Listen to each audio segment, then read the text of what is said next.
Hey y'all, what's up? What's going on? Welcome back to my channel. For today's video, we are talking about the new Urban Decay Born to Run eyeshadow palette that dropped yesterday online. You can currently pick this up right now online at Sephora, Ulta, and Macy's, and it will be in stores available for you guys on June 24th. I ordered mine online from the Urban Decay website last week. That's why I was able to get it in so fast. This palette offers you 21 shades, and out of the 21 shades, you get a mix of shimmers, mattes, metallics. Me personally, I like that because I like to have a variety, and for 21 shades, $49, that's not half bad, especially considering the Urban Decay Naked palettes. I believe you get maybe 14 shades and they are a whopping $54, so something to think about. The pan sizes on these I feel like are a good size. You can see just your traditional square sizes, which I think are appropriate. The thing is, when you do have a palette that has way more shades, the pan size do tend to shrink down a little bit, but I think this is a pretty good standard size. The packaging for this is a very sturdy, durable packaging. You can travel with it. I feel safe with it. I don't have to worry about my shadows breaking. It feels really secure, and it bends back, which is awesome. Also, you get a hefty size mirror here. Now let's talk about the inside. I think one of the cool things about this palette is it offers you a variety of finishes. Like I was saying earlier, you get your mattes, you get your shimmers, you get your metallics, but also what I really like about this palette is you get cool tones, you get some warm tones, you get neutral tones, and I think that's really good for what I like to call a workhorse palette. For me, when I'm working on myself or clients, it irritates me when I have to pull from different palettes just to create one look. I like to try to see if I can create one look just using the one palette, because I feel like one, that's more bang for my buck, and two, it's much easier for me to deal with when I'm getting ready in the morning or working on my clients. So my eye look that I have on today, I didn't want anything that was your traditional warm tone. I didn't want anything that was matte. I was in the mood for something a little bit more cooler tone, grungy. So in my crease, I went in, started off with the shade Rift. Rift is just like your nice brown tone. Well, it's like a nice taupey tone, not too cool tone, not too warm. It's very neutral,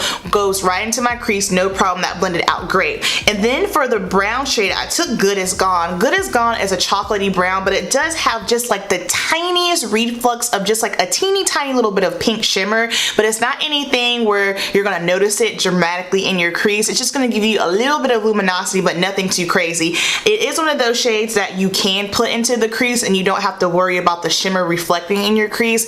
Personally, I'm not a fan of hardcore shimmer in the crease, but this one, because the pink shimmer is just so finely milled, you'll hardly see it.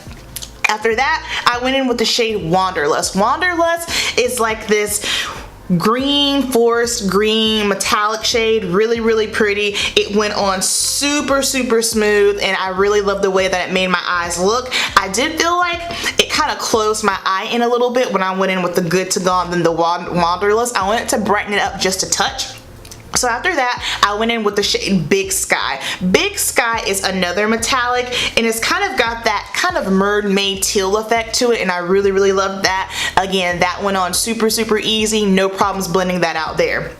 And for the inner tear duct, I went in with the shade Smog just to kind of bring some light, because whenever I do anything that's a little bit more of a darker eye, I love to put in a little bit of an inner tear duct. And then just to blend out my crease a little bit, I wanted to go in with the shade Baja. Now, I didn't want this to get too warm, but I did want to add just a little bit of dimension in that crease to help blend it out and make my eyes pop a little bit more. And on the waterline, I went in with the shade Big Sky first, right in the waterline, and then underneath it, we smoked it out with Good As Gone.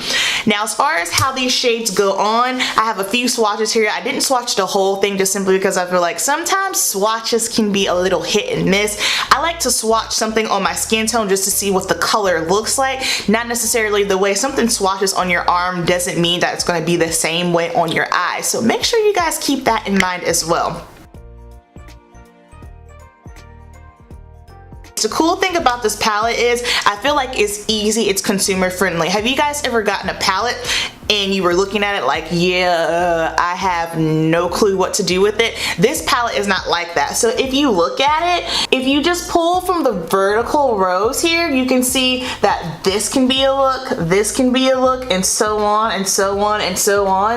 And I think that's really, really nice because it makes life easier for you, and it also kind of helps with your creativity. So I mainly stuck this side for me today, stuck out, and then I just kind of went in with some other ones. So you can easily create tons and tons of looks with this. Now the one last thing I want to talk about is, do you need it?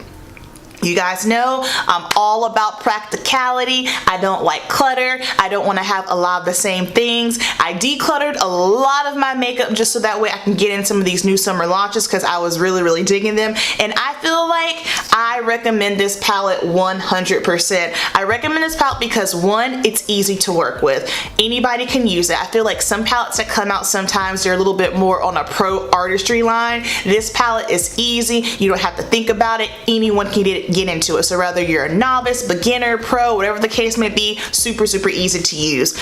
Another reason why you should get it is because it offers a variety of finishes and colors. Like I said, you have your warms, you have your cools, and you have your neutrals. That right there makes it easy. I love that it's called Born to Run. It's kind of like their travel edition because this is hands down legit the type of palette that me personally, I like to travel with. When I travel, I gotta pack light. And just looking at it, there is literally no other eyeshadow palette that I would need to bring. I could just bring this and be set for wherever I'm going to be good to go. For the price point, I think the price point is excellent. No problem there. The only reason why I think you would not be into this is if you are just someone who is strictly a neutral tone person only, that's it, no color, then no, don't waste your money on this. However, if you are the girl that is, you know, you're into the neutrals and you're scared to kind of test the color out, this is a good palette to test out colors, just simply because, like I said, you have your neutral options, but also if you want to pick and choose, play around with a little bit of color, you can totally do so with this. So for me, I say this is worth the money. Highly recommend it. I'm going to be using this palette a lot all summer long.